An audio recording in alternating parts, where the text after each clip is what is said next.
21 বছর বয়সে প্রতি ঘন্টা গতিতে বোলিং করেন 156 কিলোমিটার। স্বাভাবিকভাবেই তাকে নিয়ে আলোচনা হওয়ার কথা, হচ্ছেও তাই।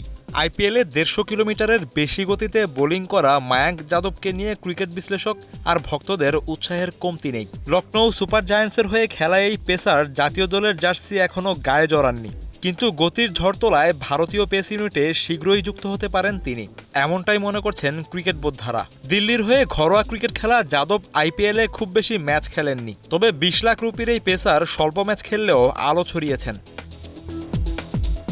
রাজস্থান রয়্যালসের হয়ে খেলা রিয়ান পরাগ আগেও আইপিএল খেলেছেন, তবে এবারের মতো ধারাবাহিক ছিলেন না। পয়েন্ট টেবিলে রাজস্থানের ইতিবাচক অবস্থান ধরে রাখার নেপথ্যে বড় ভূমিকা রয়েছে তার। তাছাড়া এই মুহূর্তে ব্যাটিং গড়ের দিক দিয়ে সেরাদের তালিকায় আছে রিয়ান পরাগের নাম।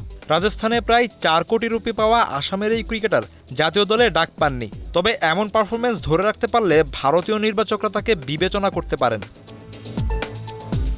সানরাইজার্স হায়দ্রাবাদের হয়ে খেলা অভিষেক শর্মার স্ট্রাইক রেট 200-র কাছাকাছি। গেলবারের আইপিএলেও তিনি পারফর্ম করেছিলেন, তাই এবার দাম পেয়েছেন 6.5 কোটি রুপি।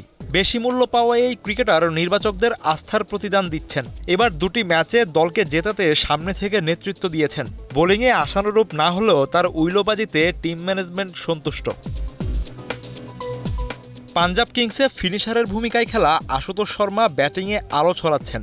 তরুণ এই ক্রিকেটার 4 ম্যাচে করেছেন 156 রান। তার দাপুটে ব্যাটিং যে কোনো ম্যাচেরই মোড় ঘুরিয়ে দিতে পারে, তাই আশুতোষের ওপর আস্থা রাখছে পাঞ্জাব কিংস।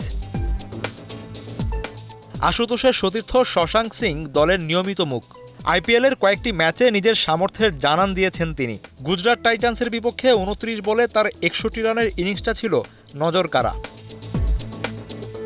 এসকে শাওন, এখন। She is brave. She is free. A generous soul with many possibilities. Glaze Skin.